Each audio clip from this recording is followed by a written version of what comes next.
whatever the challenge is, to invest or build. What we're really shifting into is, if I jump through a summary of the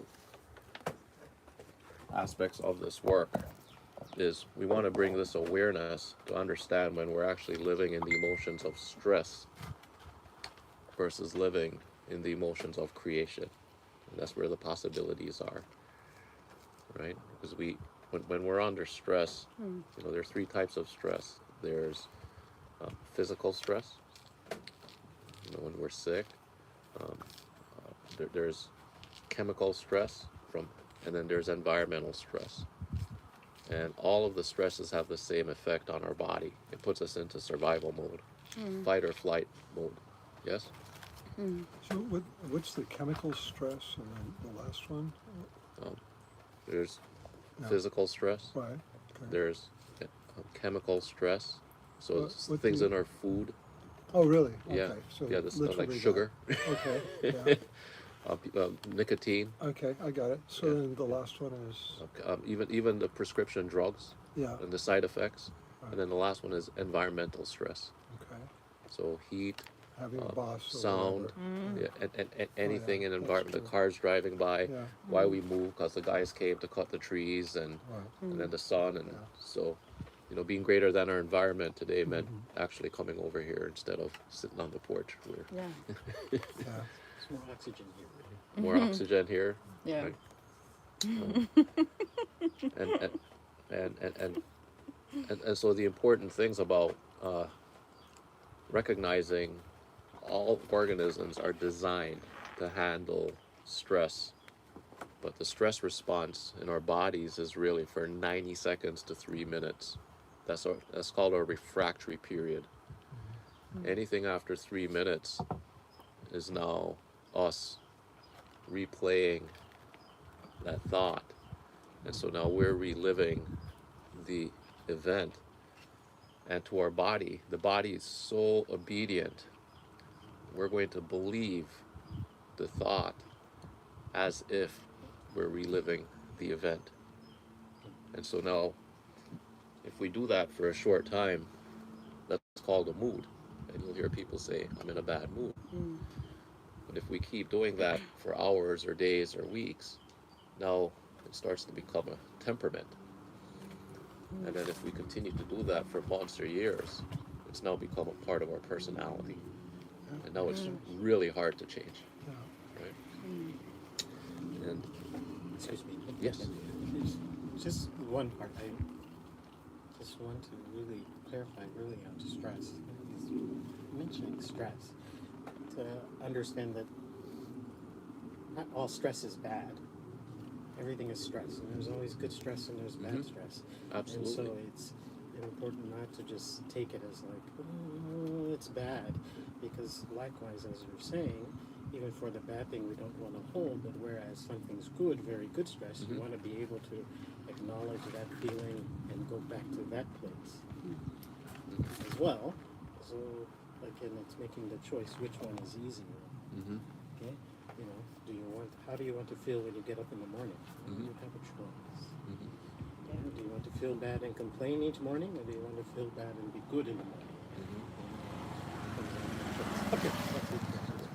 An excellent distinction. What we're really talking about with stress is the refractory period. Yes. And so the refractory period now is us being aware and conscious of how we're actually thinking and feeling, right? That's what this work about breaking the habit of being ourselves is about, is to give us some tools and some information to be aware of life's going to happen, and stress is a very appropriate response. The time that we're feeling the emotion, is the emotion loving and helpful to us, or are we now having those thoughts? If we that we're back to the conditioning. When we see that coworker, are we now recreating stress when they haven't done anything, but we're now replaying the event in our mind? We hear our boss's voice, or we generate the thought of an ex, and now we're recreating those emotions of stress. Because to the body, the feeling of the thought can be more real than the actual event. And so now we're flooding, back to uh, the chemical response will actually change our body. And so we will generate the neurochemistry, the neural circuitry in our brain, the neurobiology, our hormones, even our gene expressions are being changed by stress. And why this is so important is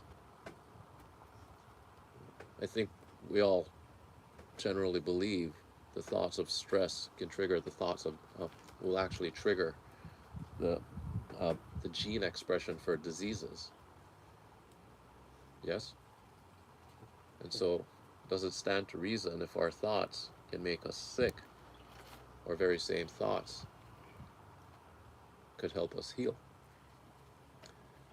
And so the first way to do that is to be aware when we're triggering these emotions of stress, so we can either through breath work, through what we utilize the concepts of neuroscience for, to understand the mind, because the mind is the brain in action, and because we believe we have 60 to 70,000 thoughts a day, 95% of which are unconscious.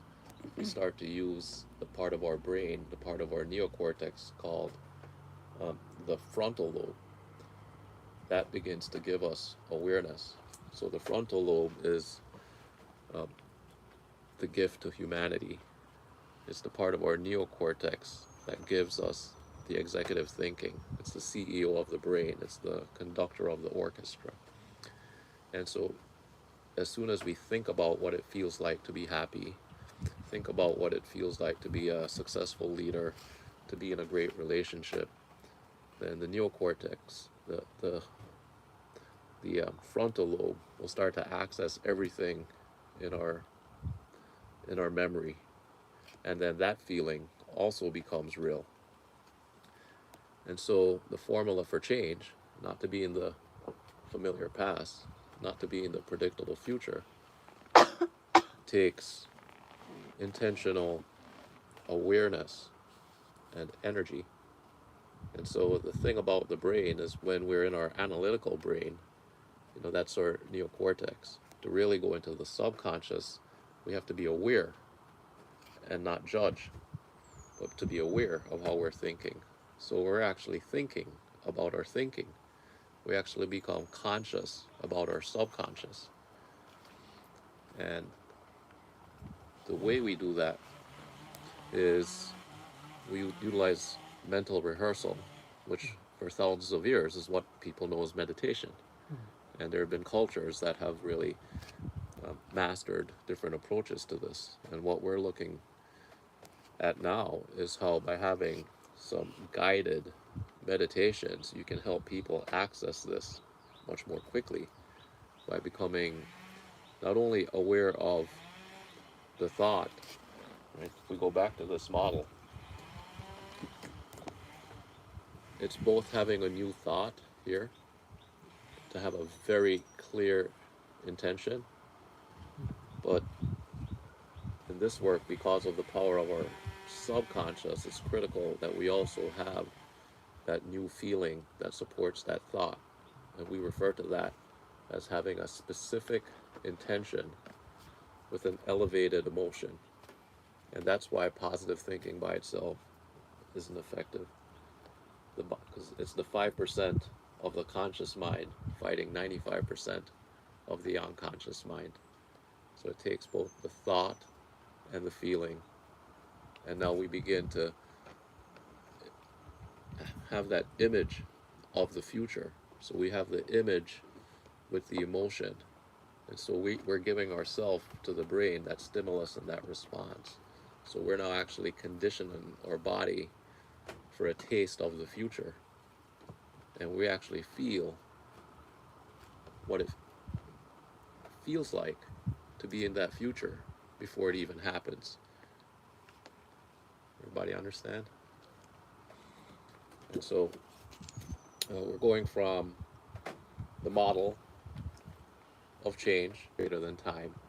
Greater than time means being in the generous present moment called now. And that's the only place that we can create from that gives us possibilities. Ask some great questions about stress. And stress is natural. It's going to happen. And our bodies are designed to handle stress. But the refractory period and understanding when the stress is not healthy for us. And it's very simple. We simply ask, is this feeling and thought, because with every feeling there's a thought, loving to myself? How is this helping me? And if it's not, then now we're conscious. And just that act of consciousness helps to break us out of the program, that subconscious program that most people are running on, especially after they're in their 30s, right? It's, Excuse me, just Yes. 1 minute. Yeah. And we'll go into the home stretch.